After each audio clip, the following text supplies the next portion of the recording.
चल रहा है एग्जाम के प्रिपरेशन, तो सर ईवीएस में क्या पढ़ेंगे, पढ़ने का तरीका क्या होगा। अब इसमें हमें कौन कौन सा पॉइंट ऑन टिप करना है। What is mean EVS, sir environment studies की बात करें तो एनवायरमेंट स्टडीज को कैसे पढ़ना है, पढ़ने का तरीका क्या होगा। और पेपर है पेपर 1 सीटेट पेपर 1। अब इसमें हमें क्या पढ़ना है sir, child psychology and development, वो तो पढ़ेंगे हम। ईवीएस का मेन टॉपिक आता है मैथ्स, बेसिक लेवल है वो आराम से हो जाएगी, लेकिन ईवीएस थोड़ा अलग सा टॉपिक हो गया। तो अब इसको कैसे करना है, 30 मार्क्स, ये 30 नंबर पूरे के पूरे आपके खाते में आने चाहिए, पूरे के पूरे। आपने कहा सर 30 नंबर कैसे लेके आना है, उनका एक तरीका बताओ। तो इस वीडियो को लास्ट तक देखना and I promise that you guys are going to get 30 out of 30। शुरू करते हैं क्लास को। दो चीजें दिमाग में रखते हैं, पहले ईवीएस के पॉइंट को जो हम कोर्स के सिलेबस की बात करते हैं उसको दो पार्ट में बांटते हैं, पहले कंटेंट और दूसरा पैडागॉजिकल इशू। सर पैडागॉजिकल मतलब टीचिंग पॉइंट जो दिमाग में होंगे उनको क्लियर कर लेंगे। अब कंटेंट, हमने बोला कंटेंट में कौन सी चीज दिमाग में होनी चाहिए जब हम बात करते हैं ईवीएस की एनवायरमेंट स्टडीज की। तो यहाँ फैमिली एंड फ्रेंड्स सबसे पहले आता ना, फैमिली एंड फ्रेंड्स। ईवीएस जब छोटे बच्चों को पढ़ाया था ना, तो वहां भी सबसे पहले फैमिली और फ्रेंड्स को बताया था। सब फैमिली और फ्रेंड्स में क्या आती है, रिलेशनशिप आ गया, आपका वर्क हो गया, आपका जो एनिमल्स हो गए, प्लांट्स हो गए, या आप जो गेम खेलते हैं वो सब उसका पार्ट हो जाता है। तो हमने कहा sir this is really important. तो family and friends, the first thing जो हमें ऑन टिप करनी है कंटेंट में वो होगी फैमिली एंड फ्रेंड्स। अगर हम जाके सर एनवायरमेंट स्टडीज में एमए भी करते हैं तो भी ये टॉपिक फर्स्ट ब्लॉक में आता है। तो हमारे पास फर्स्ट आया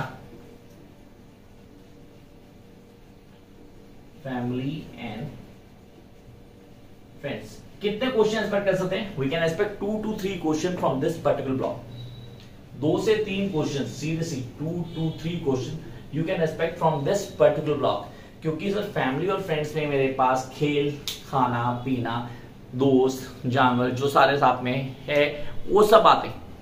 then come to the second point, sir ये आता है फूड वी ईट। अब sir food we eat definitely vary करता है हमारे कल्चर पे, हमारे डाइवर्सिटी पे, हम कहाँ पे लोकेलिटी है, किस रीजन को बिलोंग कर रहे हैं, तो वहां पे फूड वेरी करता है। तो ऐसे क्वेश्चन कंफर्म आते हैं पेपर के अंदर। अगेन 1 to 2 क्वेश्चन इस ब्लॉक से आने के पूरे चांसेस हैं। And then come to the next one that is food. आपने कहा 1 से 2 क्वेश्चन यहाँ बनते हैं सर, 15 क्वेश्चन बनने से हमारे पास कुछ 5 या 6 पॉइंट ही, तो 15 क्वेश्चन हम आराम से कर लेंगे। Then we will have the shelter. Food के बाद आया नेक्स्ट पॉइंट शेल्टर। अब मेरा शेल्टर भाई मैं जहां रहता हूं, जिस लोकेलिटी में रहता हूं, मेरा शेल्टर उसके हिसाब से होगा। अगर मैं कश्मीर में रहता हूँ शेल्टर भी वैसा होगा, अगर दिल्ली में रहता हूँ दिल्ली के हिसाब से होगा, अगर आई लिव इन केरला और तमिलनाडु और मद्रास तो मेरा शेल्टर जगह के क्लाइमेट के हिसाब से बदल जाएगा।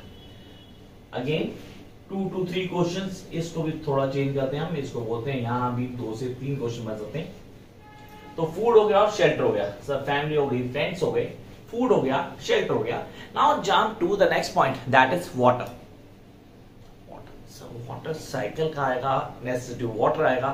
कोई भी सिविलाइजेशन जो पैदा होती है ना वो पानी से होती है, जहां पे पानी का फ्लो होगा वहां सिविलाइजेशन आती है, ये हम सब जानते हैं।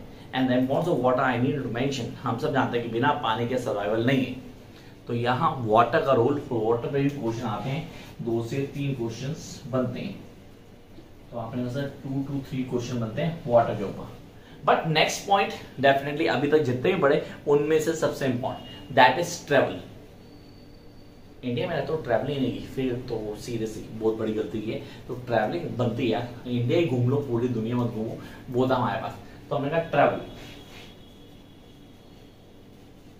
ट्रैवल 3 से 4 क्वेश्चन बनते हैं हमारे पास, 3 to 4 question from this segment that is travel. And the last not the least, last अब इसको हमें ऑन टिप करना। आपने कहा थिंग्स वी डू। अब things we do make and do, not do make and do, या मैं बोलूं sir things we do that is all, मतलब जो हम करते हैं हम उस पर क्वेश्चन कर रहे हैं, जो हम रेगुलर करते हैं, जो हम कॉन्सेप्ट को लेके चलते हैं उस फॉलो को लेके चलना है। थिंग्स वी डू, तो यहां आ गया मेक एंड डू या डू, एक ही चीज आएगी।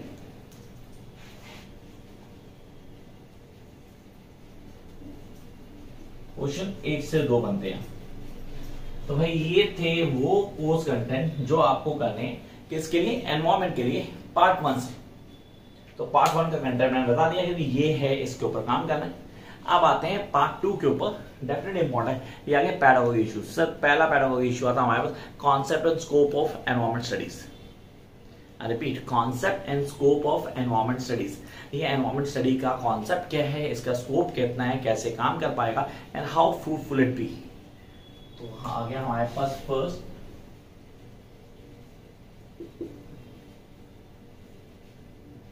Scope of EVS. This EVS stands for environment studies, ये तो आप सबको पता है। तो अगले पे आते हैं, that is the significance and integration. So what is significance and integrated? दो चीजें मैटर करती हैं, इसको बोलता है ना इंपॉर्टेंस। सर क्वेश्चन कितने बनते हैं, कंटेंट और कॉन्सेप्ट एंड स्कोप, सर पहला। दूसरा क्या क्या, सिग्निफिकेंस, इसको बोलते हैं इंपॉर्टेंस। तो इंपॉर्टेंट है डेफिनेटली उसको रूल करते हैं।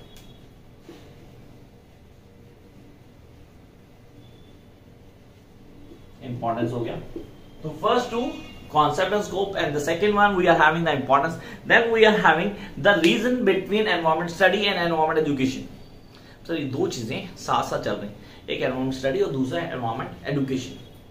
सर इन दोनों को कैसे ऐड ऑन कर रहे हो आप, मतलब आप साथ में जोड़ रहे हो, आप बोल रहे हो कई चीजें हैं जिनको जोड़ना जरूरी है, हमारे लिए पॉइंट्स को समझना जरूरी है। तो you need to know the difference between environment studies and environment education. अब दोनों कैसे लेके चले, एजुकेशन, सर एजुकेशन वर्ड लगाया गया सिर्फ एनवायरमेंट के आगे, तो हमें कितना क्लियर करना है उस पे याद रखेंगे। तो first environment studies, the next one environment education. इस पे क्वेश्चन बनता है,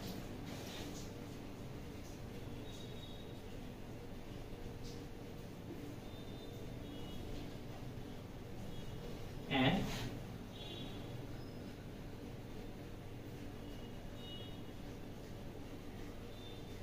education. Come up to the next part. Sir ये इजी होगा क्योंकि हम सब इसको बहुत अच्छे पढ़ चुके हैं, कई बार पढ़ चुके हैं। रीजन पढ़ते हैं, सर मैंने जब पैडागोगी डेवलपमेंट किया, साइकोलॉजी किया, उसमें पढ़ा, मैं पैडागोगी इंग्लिश बोलूँ उसमें मैंने इसको पढ़ा। तो this is all about the learning principles. जिन्होंने जेबीटी किया है, एनटीटी का कोर्स किया है, तो लर्निंग प्रिंसिपल को उन्होंने बड़े अच्छे से तसल्ली से पढ़ा हुआ है। तो एनटीटी और जेबीटी में तो आप लोगों ने पूरा पढ़ा ही है कि यार ये एनवायरमेंट स्टडी क्या है, इसके ऊपर काम कैसे करते हैं। तो this is all about learning principles. Yes,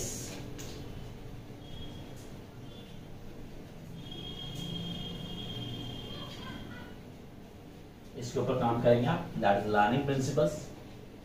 jump up to the next segment. Sir learning principle हो गया, मेरे पास आता है scope and relation to science and social science. Science और सोशल साइंस के बीच की रिलेशनशिप, अगर मैं बोलूं उसको relation between science and social science, that is the topic जो हमें यहां पूरा करना है।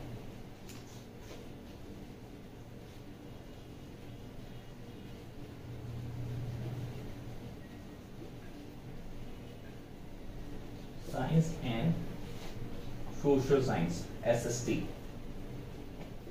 आई होप यहां पे दोनों चीजें हमें क्लियर है। आप आते हैं मेजर पॉइंट के ऊपर, डेफिनेटली कई बार आते हैं, sir this is all about the approaches.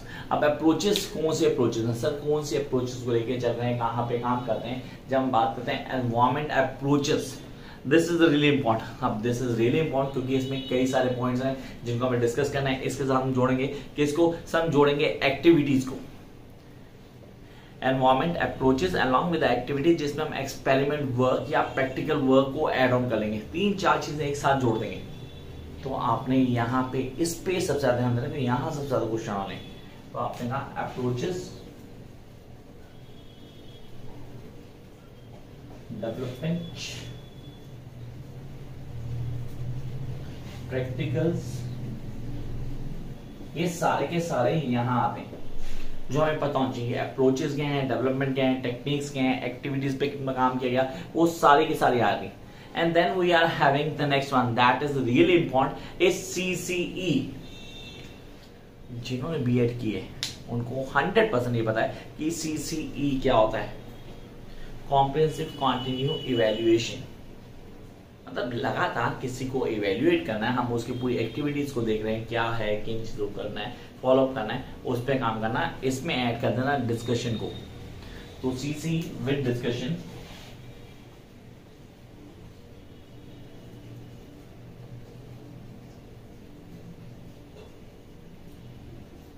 तो हमारा हो गया next point, that is teaching and discussion.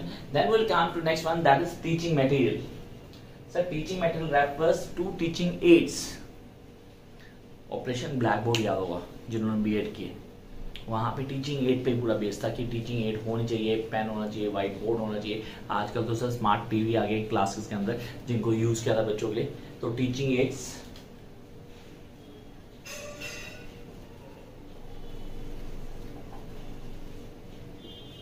and the last not the least, that is the problems faced by teachers while teaching these particular subjects। तो I hope यहाँ पे हमें पता लगा कि यार इस टॉपिक को पढ़ना है तो हमें कौन कौन सी चीज ऑन टिप होनी चाहिए। अगर ये सारी चीजें हम ऑन टिप कर लेंगे, we are going to make it clear कि यार ये तो हम कर ही लेंगे। प्रैक्टिस आज से शुरू कर देना, मॉक टेस्ट सीरीज लगातार, एक्सपेक्टेड क्वेश्चंस वो सब आने वाले। तो उसके लिए अगर अभी तक चैनल सब्सक्राइब नहीं किया, इमीडिएटली सब्सक्राइब करें एंड यू नो क्या क्या करना है। All the best guys.